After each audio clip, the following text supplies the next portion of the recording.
So I'm still coming to terms with this. My guest this morning in our build up to a series Swinging Through India with Marty played a first tournament right after initiation into golf. That was the Indian Open, and dates back to 2004. Until date, she's made it a point, if she's in town, she definitely tees off for the Pro-Am. So, but I guess I'll take a little longer to complete her introduction. But before that, thank you Neelam Pratap Rudy for taking time out. And she is the force behind Rajiv Pratap Rudy at home. But there is a lot more to her, having played cricket for Rajasthan in her college days, been a sprinter, a high jumper, and aviation expert, and golf incidentally happened to fill a vacuum after she moved out of a workspace, but now I guess it's taken center stage in her life.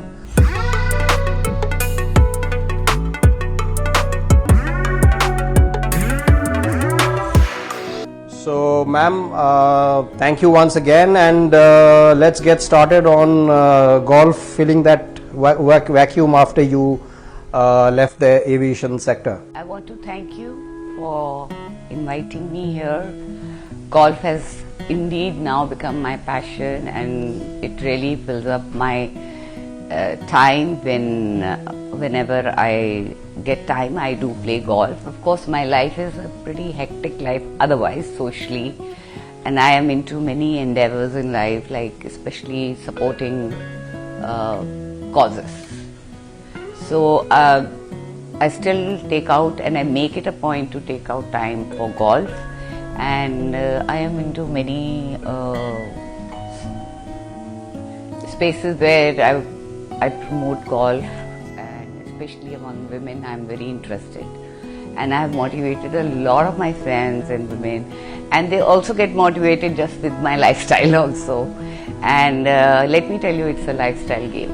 But ma'am, coming back to what we said, that you are associated with a lot of causes.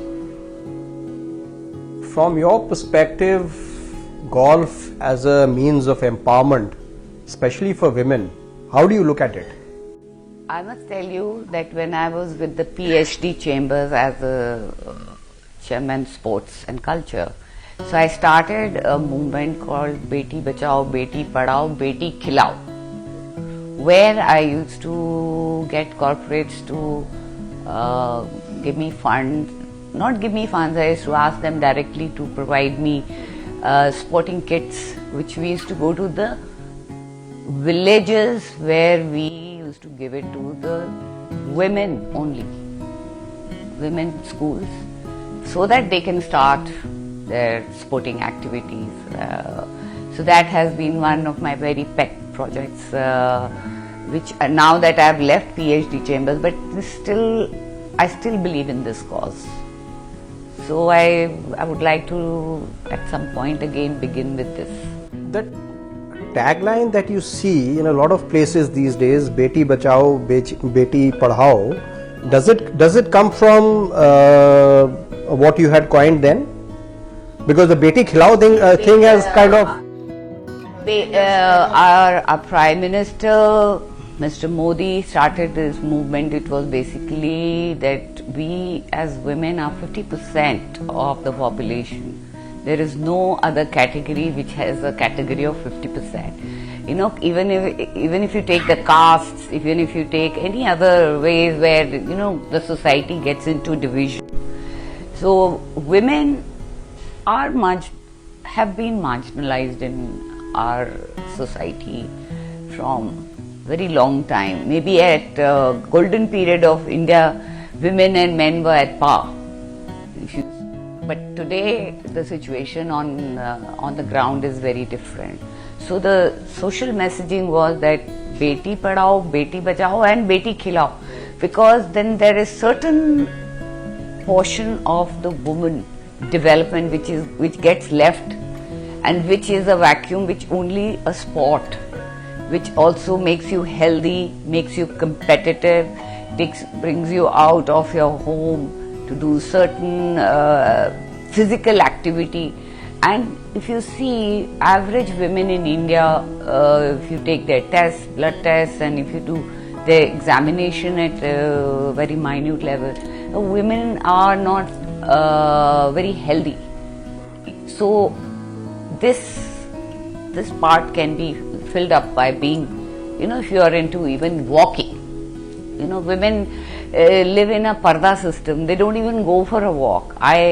My husband represents a constituency which is totally rural, and I do go there, and I am also part of campaigning when I go and all.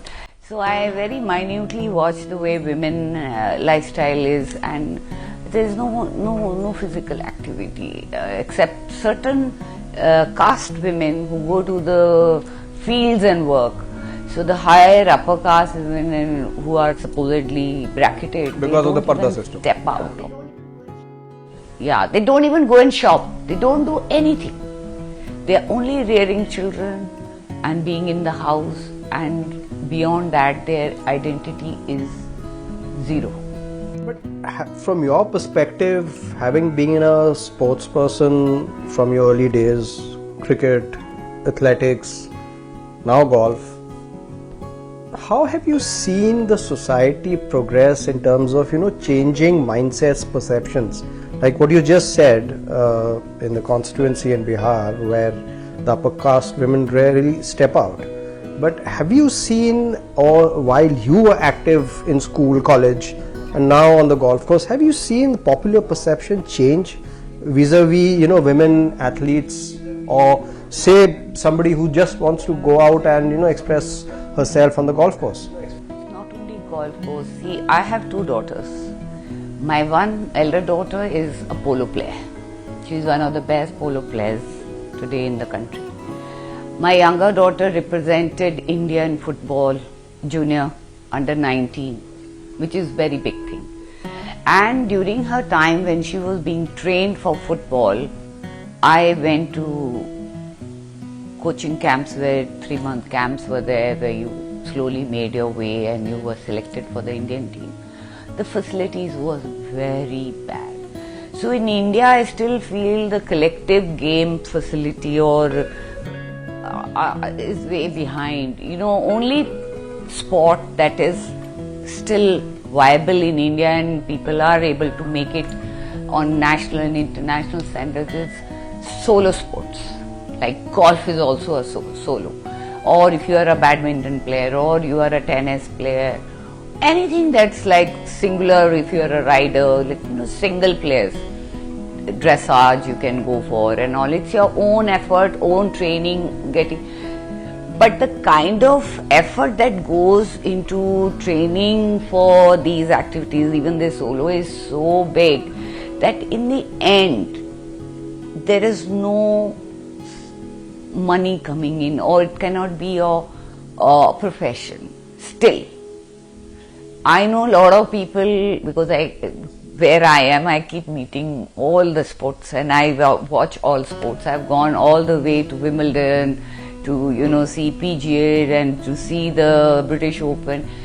The kind of effort, I know Diksha Dagar, who's a special child, and her father had to give up his job and to be with her and to promote her. Now that is the level of sport some people will go to. Not everybody can do it.